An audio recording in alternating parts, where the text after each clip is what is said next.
Bilmek, düşünmek başka, anlagan başka iken qarindoshlar. Bugün ben sizlerge bir hikoya sözlep berey. Burunqi zamanda bir odam bir qarlag'achni tutib olib, polo qilib yemoqchi bo'pti. Bu qushni bo'g'izlayman deb turishiga qush uningga bir taklif qo'yibdi. "Ey odam, sen shunchilgan cho'ng hayvonlarni, qo'ylarni, kalalarni, to'gilarni, shunchilgan cho'ng hayvonlarni yeding, to'ymidingda, mendek bir kichik qushni yeganga to'yamding. Meni qo'yib berganda men sana oltindan muqimmatlik 3 ta hikmatli so'zni so'zlab beray" debdi. U odam biroz o'ylangandan keyin bir ishlam go'sht uchun avvar bo'g'icha buning hikmatli so'zini anglab boqay deb uning taklifiga ma'qul bo'ldi. Qush u odamga birinchi hikmatli so'zni sening qo'lingda ekan so'zlab beray. İkinci hikmetlik sözünü sen beni derizi tekçisi koygan vaqtında sözlep bereyim. Üçüncü hikmetlik sözünü derizden uçup karşı taraftaki daraxt kongan vaqtımda sözlep berey depti. Adam maqul boptu. Qush depti ki birinci hikmetlik sözüm mümkün bolmaydigan ishni kim sözlüsün herkes işenme depti. Adam düşendim dep qushni derizi tekçisiga qo'yibdi. Qush ikinci hikmetlik sözünü sözlepti.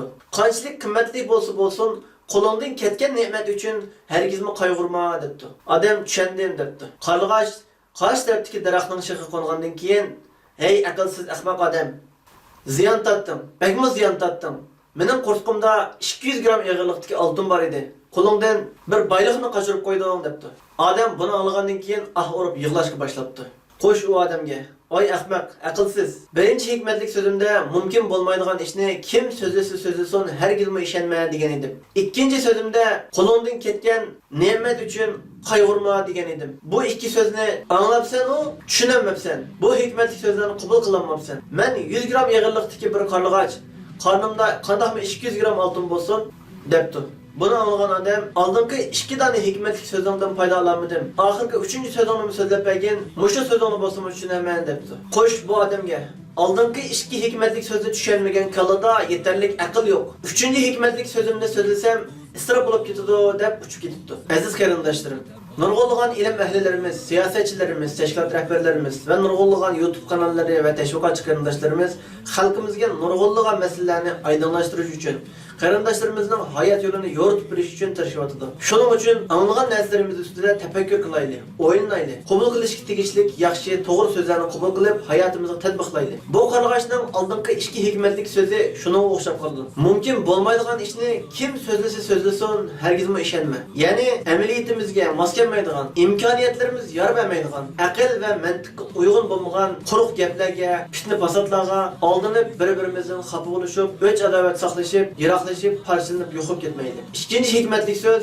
qo'lingdan ketgan qanday qimmatli ne'mat bo'lsin, uning uchun qayg'urma. Shukr qilgin. Hayotingning davomi uchun Allohga duo qilgin. Ya'ni qarindoshlar, biz vatanimiz Sharqi Turkistondagi vaqtda shunchilgan zulmlarga, qiyinchiliklarga, haqsizliklarga, adolatsizliklarga uchragan bo'lsakmi, bu yerda sukut qildik, sabr qildik va chet elga chiqqandan keyin Xitoyning zulmidan qutulish uchun, xalqimizni hurriyatga, ozodlikka erishtirish uchun, dinimiz islomni oliy qilish uchun nurg'unlagan g'oyalar bilan tinch yashab o'tdik. Ya'ni vatanimizdagi vaqtda nurg'unlagan narsalarni, xalqaro siyosatlarni, chet elda bo'layotgan ishlarni tushunmaganligimiz uchun vatanimizdagi fursatlarni qo'ldan berib qo'ydik. Bu fursatlarni qo'ldan bergandan keyin chet elga chiqqan qarindoshlarimiz vatanda shunday qilsak bo'pti ekan, bunday qilsak bo'pti ekan, asli bunday qilmay bunday qilsak bo'pti ekan degan nurg'unlagan og'irlashlar bilan, pushaymonlar bilan o'zimizni ko'nglini yerim qiladigan, psixikasini buzadigan ahvollarga tushib qolmaydi. O'zimizning imkoniyati bo'lgan, sharoiti yor beradigan Alloh subhanahu va taoloning bizga bergan ne'matlarining qadriga vaqtida yetaylik. Allohning roziligiga erishish uchun, o'zimizning qarindoshlarini, vatanini qutqarish uchun qo'limizdan kelgan barliq imkoniyatlarni qo'llanib, ko'rishimizni davomlashtiraylik. Biz Sharqi Turkistonliklar mayli vatan ishida, mayli vatan sirtida hiçbir insanlar uçurab baxmagan bir xo'rlik va haqsizliklar uchrayapmiz. Mana bu shunday haqsizliklarning ichida bizning bu zulmdan qutulish uchun Xitoyning zulmiga qarshi har qanday tadbirlarni qo'llanish balki to'g'ri bo'lishi mumkin.